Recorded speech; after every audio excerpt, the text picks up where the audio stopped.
Popularized math and history, and we're gonna do and learn about different types of two-variable charts, because in the past few videos, we have been taking a look at one variable data, and we would always have the x-axis represent like the number of a group because you're grouping something, and the y-axis would always be measured as the frequency. That is a one variable data. But with two variable data, the y-axis is going to have something totally different. So we're going to see 4 types of charts that may help when calculating two variable data. So the first type of chart we're going to be using is called a positive correlation. And in this example, we're calculating the age and the weight. The age is our new y-axis, and the weight is going to represent the x-axis. Unlike many graphs and many slopes, when you're calculating two variable data, it's not always going to be in a straight line. It's not going to be 100% accurately a straight line, because there could be people that have different ages but the same weight, or vice versa. They can have the same weight, but one could be one older than another. So it'll be a graph that looks like this, not a perfect straight line. So what else we can see about this chart is not only it's a positive correlation because the path is going towards the right, which is a positive slope, but we can also say that this is a direct relationship, because when the age goes up, that also means the weight also goes up too.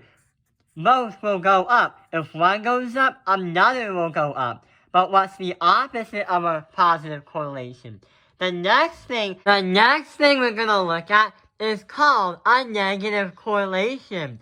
And instead of everything going up, a lot of the data is going down towards 0. So there are 2 variables that we're calculating in this example.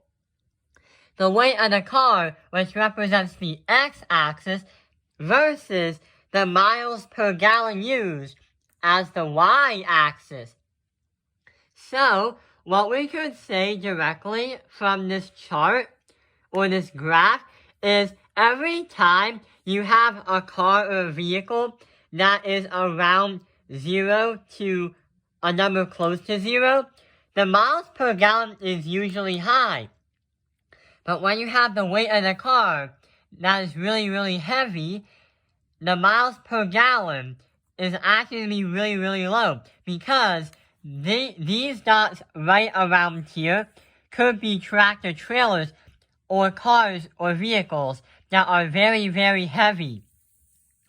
The piece of data up here, however, could be cars that just use 1 gallon for a lot of miles. So these are cars or vehicles that are light, and these are cars or vehicles that are very heavy. The reason why it's not linear, or none of the dots are in the same line, is some of these cars may be different car brands or different companies that make them.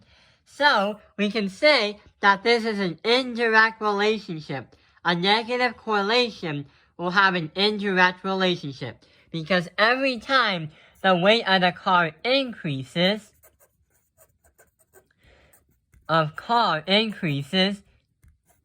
that also means that the miles per gallon is also going to decrease. So this is a negative correlation example. Something that goes up and goes down. What goes up must come down. So, in statistics, a positive correlation and a negative correlation are basically total differences. They're the opposites of each other. Another chart that we're going to look at is actually a piece of data that never ever works, because if you put up data that doesn't make any sense, then it's going to be called a no correlation. Or sometimes I like to call it inconclusive, because this doesn't make any sense. How does your school grade also going to affect your age? And if that ever happens, you would have a graph or a chart that is all over the place because it doesn't work.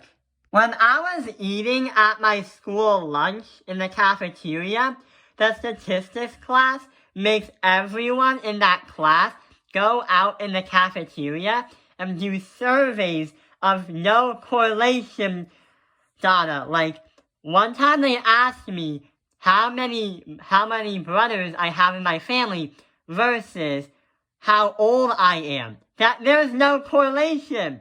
So I asked them, why do you do this? And they say they need to learn about what a no correlation graph looks like.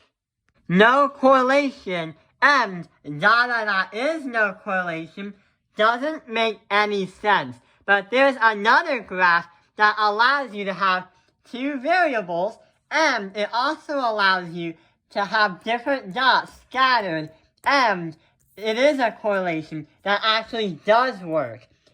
It's called a scatter plot. So scatter plots also calculate two variables, and wherever the dot is, that is where that you or whatever is being measured is on the XY graph.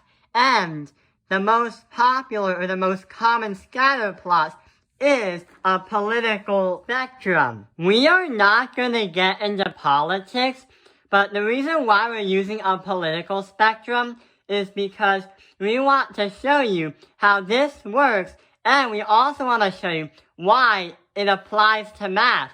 So, the first thing you gotta do is find what two variables you're calculating. And what we have here are words like right, left, libertarian, and authoritarian. What do those words mean? So let's start with the x-axis, which is horizontal. So the x-axis represents how much a government is involved with the economy. So if you're here at 0, 0, that means you're at the origin, and that means you want a moderate government. But if you go to the left, that means you want a government, or you believe a government should be more involved with the economy. If you go to the right, that means you have a belief where a government should never ever be involved with the economy. This is all by your opinion. So that is what the x-axis represents. The y variable represents how much the government should be involved with the people's rights. So should the government not care about the people's rights? Or should the government say that they care a lot about the people's rights? So, if you go back to the origin, or if you're at 0, 0, that is a government that moderately cares about the people's rights. If you go down here towards the word libertarian, like you go into the negatives in the y-axis, if you go here, that means that there's totally no government. There's no government within that country. But if you're around here to here and not totally here, that is a government where the government says that they care about the people's rights. Going back to the origin again, that is an example of a government that does care, and sometimes they don't really decide. If you go towards the top with the word authoritarian, this is where the government with almost to never cares about the people's rights. Like for governments, such things like dictatorship and communism, those are governments that never ever care about the people's rights. So, going back to the variables, the x and the y-axis actually make a lot of sense. This is not perceived as a no correlation because when you calculate the economy and the people's rights and the government being involved, like how much they should be involved, then they do make sense, but it's not no correlation, because there is going to be a graph that has scattered dots, because many people have different opinions on where they should be, and they have different opinions on how they think a successful government would look like. Here's an example. So we're going to put a dot right here. So that person is saying that they want a government that is a little bit less involved with the economy, but cares more about the people's rights. If someone was living in a country that was more stricter and they believe in that ideology, then they would probably be risen towards around here. So we're going to put someone right here. That is saying that the person really doesn't really want the idea of understanding the people's rights, but it should still have almost no involved with the economy. If you're far to the far left, like someone is right here, that means that person wants a government that involves a lot about the economy and almost never cares about the people's rights. If you're at the perimeter of the political spectrum at any case, that is when it is called an extreme, like extreme left, extreme right, extreme bottom, and extreme top. So, people can have many different opinions on where they should go and what they think a successful government would look like. So this is a scattered plot example. This is an example of a scattered plot.